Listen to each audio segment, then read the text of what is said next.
Muy buenas noches, bienvenidos a Odisea. Reapareció Cristina Kirchner. El filósofo Wittgenstein, tal vez el mayor lógico lingüista del siglo XX, termina su Tractatus con esta frase: de lo que no se puede hablar, mejor guardar silencio. Bueno, tal vez Cristina Kirchner debería enterarse de esa idea, meditar esa idea, porque es evidente que no pudo tener una respuesta respecto de los grandes enigmas que están encerrados, sobre todo para la gente que la rodea y que la sigue, en los escándalos de corrupción que ocupan hoy buena parte de la atención de nosotros, los argentinos. Las respuestas que dio fueron respuestas que indican que tiene una enorme dificultad para leer las circunstancias en las que se mueve, para leer la escena en la que está implicada. No poder explicar es una dificultad extraordinaria de un líder político, porque liderar en alguna medida es explicar. Fíjense, la expresidenta dice: me persiguen, soy una perseguida, cuando en realidad lo que aparece sobre la escena, lo que aparece sobre la mesa alrededor de todos estos escándalos y casos de corrupción, no es una persecución, sino más bien la impunidad de 8 o 10 años en los cuales se siguieron cometiendo los delitos con una enorme pasividad de jueces y fiscales dominados por distintas formas, por distintos métodos, por la extorsión, por el dinero, por el miedo, por el poder ejecutivo, por el poder político. Eso es lo que llama más la atención y parece no registrarlo. Dijo: yo le alquilaba los edificios a Báez, le alquilaba edificios como Macri le alquila su departamento al jefe de la AFI, Gustavo Arribas. Es casi como un malentendido, ¿no? Digamos, de lo que se está acusando a la expresidenta Kirchner, se la está investigando, no porque alquilaba un edificio, sino porque alquilaba centenares de habitaciones que estuvieron desocupadas a un amigo de ella, cuyo entramado comercial está superpuesto al entramado de la familia Kirchner, que además era contratista de obra pública y que ganaba la obra pública en licitaciones digitadas por los mismos funcionarios que dependían de la expresidenta. Si lo que se está investigando no es si alquilaba un edificio o no, sino si los alquileres que recibían no eran la forma del retorno por esa fortuna que podía acumular gracias a que le concedían a Báez, como a Cristóbal López, como a tantas otras empresas, una parte del presupuesto público que debía ser robada. Esa es la cuestión. Decir yo le alquilaba un edificio como Macri le alquila el departamento a Gustavo Arribas es casi como no entender qué es lo que la gente se está preguntando. Despega Cristina como el peronismo despega de ella. Es una reacción bastante infantil.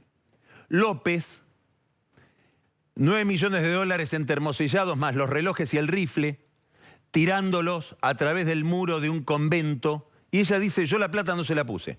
Busquen al que le puso la plata. Con ese señor no tengo nada que ver. Casi como Julio De Vido, que dice: no, mis subordinados eran lobos solitarios. Como estos que de golpe, sin conexión con ningún otro elemento, con ningún entramado social, se convierten en terroristas de Estado Islámico. Más interesante es la explicación del abogado de De Vido, que dice: bueno, De Vido no tenía por qué saber si su secretario de Obras Públicas, a quien él calificó como mano derecha, José López, robaba. ¿O acaso las mujeres saben lo que hacen, todo lo que hacen sus maridos? Extraordinaria explicación de alguien que parece ser abogado. De cualquier manera, este no es el problema. Obviamente que esta falta de explicación revela en el fondo una extraordinaria falta de creatividad o la idea de que se iban a quedar a vivir en el poder durante 100 años. ¿Por qué? Y porque en 12 años no pudieron inventar una coartada. Es decir, esta falta de explicación no solo implica o demuestra un estado como de perplejidad o de consternación frente a una escena que uno no sabe manejar, sino más bien que no tuvieron nunca la precaución de inventar algo, siquiera una excusa, pensando en el momento en que el kirchnerismo iba a dejar el poder, como cualquier otro grupo político. Pero no es el problema central de la relación de Cristina con el peronismo. No es que el peronismo despega de ella solamente porque ahora la corrupción es incontrovertible. Porque el peronismo estuvo con ella cuando ya las evidencias de la corrupción eran muy evidentes, eran muy ostensibles. Y es más, muchos gobernadores, legisladores, intendentes, como va apareciendo todos los días en las causas judiciales, compartían esa corrupción, eran parte de ella.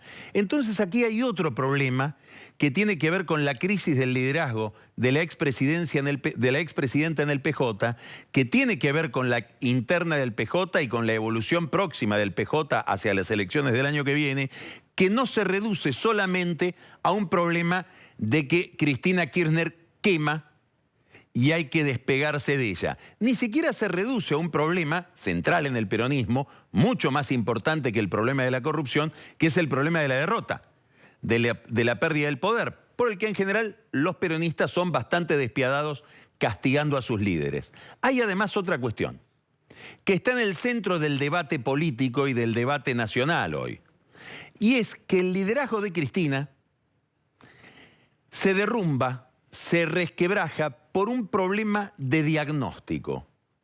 La gran diferencia entre Cristina Kirchner y su círculo, con la mayor estructura del PJ que hoy la componen gobernadores, intendentes y sindicalistas, un PJ que al no estar en la Casa Rosada se horizontaliza en esas estructuras de poder, la principal diferencia entre el líder y su grupo es una diferencia de definición, de interpretación de lo que está pasando y por lo tanto de lo que va a pasar.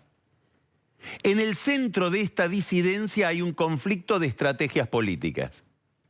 ¿A qué me estoy refiriendo? Dos formas antitéticas, muy distintas, de pararse frente a este gran acontecimiento que ocurre hoy en la Argentina, que es un reordenamiento económico, podemos llamarlo ajuste, de una economía muy subsidiada a una economía que tiene que ser más competitiva. La idea que Cristina Kirchner tiene de ese fenómeno, el pronóstico que tiene sobre la evolución de ese fenómeno, es radicalmente distinto del pronóstico y la idea que tienen gobernadores y sindicalistas dentro del PJ. El ajuste es una dimensión principal de la vida pública hoy en la Argentina. En alguna medida, secretamente, es una de las claves por las cuales Macri celebra las menciones que el Papa, en la entrevista que le hizo Joaquín Morales Solá, refiere respecto de él, al hablar de que es una persona noble con la que él no tiene ningún problema. ¿Por qué? Y por una razón muy sencilla, a escala universal.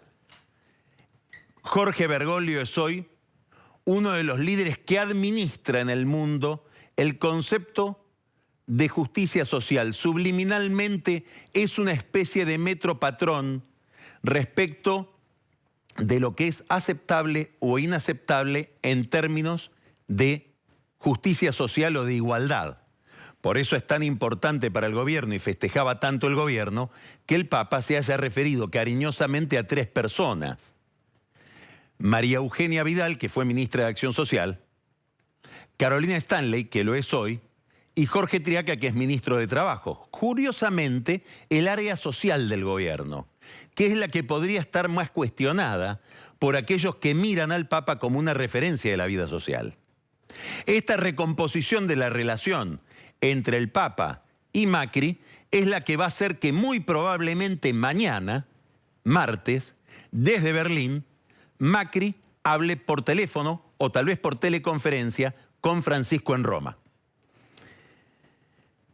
La discusión entre Cristina y el PJ es sobre este problema, es sobre el ajuste y es sobre el futuro. Ella parte de una premisa que la expuso muy bien Esteche, el líder de Quebracho, y que una premisa que circula alrededor de la cámpora, los movimientos sociales que quedaron al lado de Cristina Kirchner y ella misma. Esto se cae a pedazos. Este es un ajuste que la gente no lo va a resistir. Esto es una especie de remake de vuelta a escena del 2001, con la gente en las calles protestando porque el ajuste despiadado se le ha vuelto intolerable. Si esta es la perspectiva, esto implica toda una estrategia política para pararse frente a esto. No es la perspectiva ni el diagnóstico de los principales dirigentes del PJ. De hecho, Massa ha salido a decir que Esteche, al plantear esta hipótesis, que es la de la expresidenta, dice Massa es un demente, Esteche. Si uno mira la lógica de los gobernadores y la lógica de los sindicalistas, tanto los gobernadores como los sindicalistas tradicionales son proveedores de orden. Entre otras cosas, no tanto porque quieran ayudarlo a Macri, que en alguna medida lo quieren ayudar porque es una forma de despegar de la imagen de un PJ muy contaminado por la corrupción del gobierno anterior, sino también porque al proveerle orden a Macri, se proveen orden a sí mismos. Ningún gobernador quiere el caos porque no sabe si el caos no va a empezar por su propia provincia. Cuando viene el caos, justamente es caos. Es impredecible, es inmanejable. No vaya a ser que yo apueste al caos y finalmente sea yo el que no le puede pagar a fin de mes el sueldo a los policías, a los maestros o a los médicos y me terminan quemando primero la plaza a mí que a Macri. Este es el razonamiento básico de cualquier gobernador. Por eso colaboran con la política fiscal, colaborando con lo más dulce de la política fiscal, que es el financiamiento. Lo mismo pasa con los sindicalistas. Los sindicalistas argentinos tuvieron una experiencia sumamente traumática como corporación, como dirigentes sociales. Fue el 2001. ¿Por qué? Porque perdieron afiliados. Porque terminaron perdiendo el control de la calle en manos del piquetero, al que en realidad detestan. ¿Por qué? Porque ven en el piquetero y detrás del piquetero una legión de desocupados que antes reportaban al propio sindicato y, lo que es más importante para un sindicalista, aportaban a la obra social. Por lo tanto, no hay en la cabeza de los sindicalistas clásicos argentinos tampoco ningún negocio alrededor del caos. Y más bien apuestan al orden. Y si no, miren lo que ha sido el ciclo de las paritarias que está terminando en este momento. Falta terminar la paritaria de la UOCRA, un gremio muy castigado por el desempleo, sobre todo por la caída de la obra pública, y de comercio, que fueron paritarias que se desdoblaron. El ciclo de paritarias que condujo Jorge Triaca terminó con bastante orden, con arreglos salariales promedio entre 31 y 33%, todos se cerraron libremente, casi sin necesidad de intervención compulsiva del Ministerio de Trabajo, después de una devaluación muy importante y de un gran ajuste de tarifas. Bueno, es para que Macri lo llame. Macri no suele felicitar a sus ministros, pero a Triaca debería felicitarlo. Un síntoma del nivel de orden o de caos que hay en la escena político-económica hoy. El otro signo que tendría que registrar más de cerca Cristina Kirchner, porque pega en el centro de su diagnóstico, es que después de Bosio, los que se fueron del Frente para la Victoria son los dirigentes del movimiento Evita, que es el movimiento social más importante y con mayor arraigo en los barrios más periféricos y más castigados de los conurbanos del país, que reportaba antes al liderazgo de Cristina y que hoy ya no reporta más. Si lo que viene es el caos, si lo que hubiera sucedido es una escena caótica, una escena intolerable desde el punto de vista social, no me cabe la menor duda de que Pérsico y Navarro, los líderes del movimiento Evita, estarían más cerca de Cristina, no más lejos. El PJ, ante esta disidencia, aprovecha la corrupción para despegar.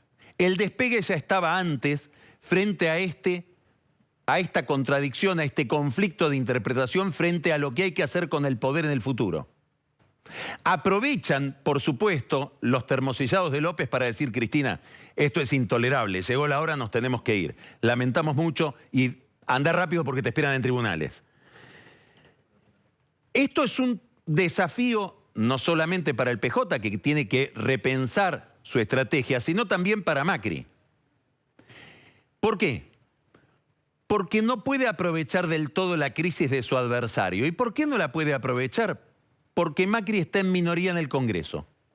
Entonces necesita hoy pactar y en alguna medida redimir con su buena imagen, que la tiene hasta ahora, blanquear a un PJ contaminado por la experiencia del gobierno anterior, que quiere cruzar el Jordán y que cruza el Jordán sacándose fotos con Macri. Y Macri tiene que acceder a esas fotos, como Vidal tiene que acceder a las fotos con los intendentes kirchneristas del conurbano, en función de la gobernabilidad del Estado provincial y del Estado nacional.